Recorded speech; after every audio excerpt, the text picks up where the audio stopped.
on the environment's ability to meet present and future needs. This is from the Institute of Sustainable Development in 2011. That is the conclusion of my research. I would like to thank the following people who gave their time, assistance, and guidance during the preparation and writing of my research. Thanks go to Dr. Ravi Rajan, professor of the University of California, Santa Cruz Environmental Studies Department and college-age provost, and the most valued faculty mentor who provided his time and expertise to guide me through this research. Thanks go to the members of the UCSC Faculty Mentor Program 2010-11, to Executive Director Pablo Requerin, Program Coordinator Andrea Monroe, Instructor Angelica Lopez, Instructor Robin King, and all the support staff. Thanks go also to Peggy Rose, EOP Academic Advisor, for encouraging me to apply to this program. And special thanks go to my two grandsons, Sebastian and Kanye, who have accompanied me on this educational journey and whose understanding and patience has been there when I was grumpy and tired and overworked and distracted. Thank you.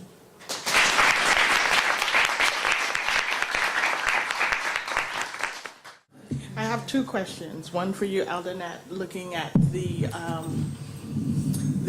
prospects of this alternative for housing and thinking about Hurricane Katrina and the homes that those who were displaced lived in and formaldehyde exposure and all of that. How can we assure that low-income, poor individuals will not acquire a home that can be hazardous to their health? Let me ask, are you asking me if ISO shipping containers can be hazardous? Because it was mentioned that they were waste containers, and so that's what made me think about that. Okay. There are 20 to 40 million waste containers sitting on our earth presently, and that's growing because in capitalism we always try to do bigger and better. Some of those carry toxic substances. Con Global, which is a depot that repositions those containers, knows what's in them, and they choose which ones go for repurposing. Further, SG Blocks is one of the companies that is LEED certified and ensures to federal standards that those housing cubicles are safe. So my second question goes to Anil, and I hope I'm pronouncing your name correctly. Just thinking about California, particularly Northern California, and the use of the term illegal immigrants and its association with Latino populations, noting the fact that was brought to my attention that particularly in San Jose area, you also have a European population, particularly Irish illegal immigrant population. How does that impact that community, and is there a discrepancy there in terms of illegal immigrants and the workers' compensation, European illegal immigrants versus other people of color? Mm-hmm. How can I answer this question? I think that we should move away from those stereotypical mindsets that we had, that whenever we say illegal immigrants, the first thing that comes to mind is a Latino person or Hispanic person.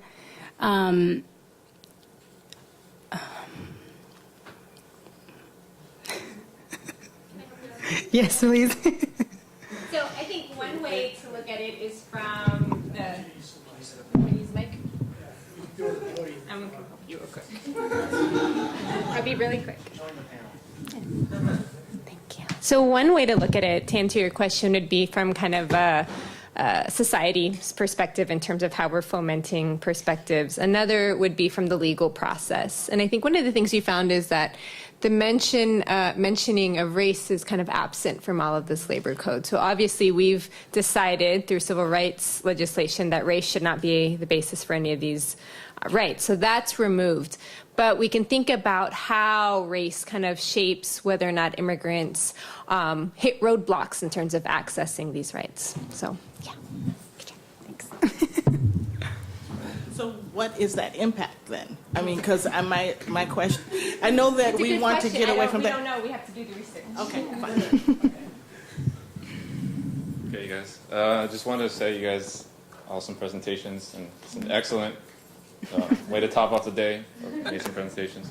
My question is for Anel, and first, there's just the fact that you did 10 states in 2 quarters just shows how much work you've had to do, and you still have 40 left, so it's just amazing how much work you've done. So I really want to commend you on that, because that's Thank you. a lot of work. And my first question is, how often do these legislations change? Is it every couple of decades? Is it every other year? Mm-hmm. And also to tie in, if there's any connection to recessions or the business cycle. Mostly what I'm trying to tie it into is when labor markets aren't tight, when labor markets are tight, and everybody has a job, nobody really seems to care that there's illegal immigrants around. But when unemployment goes up and they need someone to blame, that's when the brunt of the blame goes on illegal immigrants. So I'm wondering if there's any relation between the business cycle and when changes to legislation occur. I'm actually sorry to say that I didn't focus on looking at how often the legislation changes, but currently, as we've seen, especially with the state of Georgia, new bills are being proposed to actually exclude immigrants, illegal immigrants, documented immigrants from workers' compensation. And the second question, actually didn't look into that either. So I'm not sure how to answer that question. Not even a question, that's just a suggestion for For future research, yeah, that's something, definitely to look into. Good job, guys.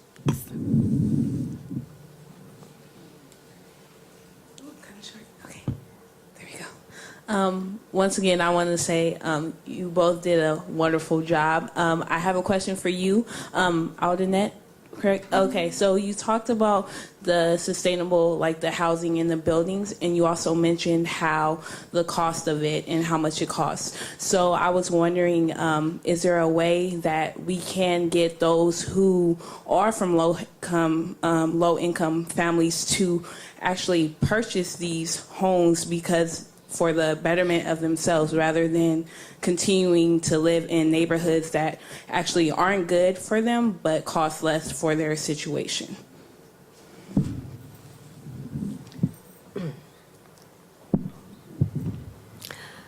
My research focused on the technology and funding at the public level. Of course, in my research, I touched on private funding and nonprofit funding. Building with shipping containers can be very cheap or very expensive, depending on what you want to do with it, and most of all, location, which is the mantra of real estate. So in Los Angeles, they were looking at areas that were public lands, or areas that were not being used, abandoned properties, to get around that location issue.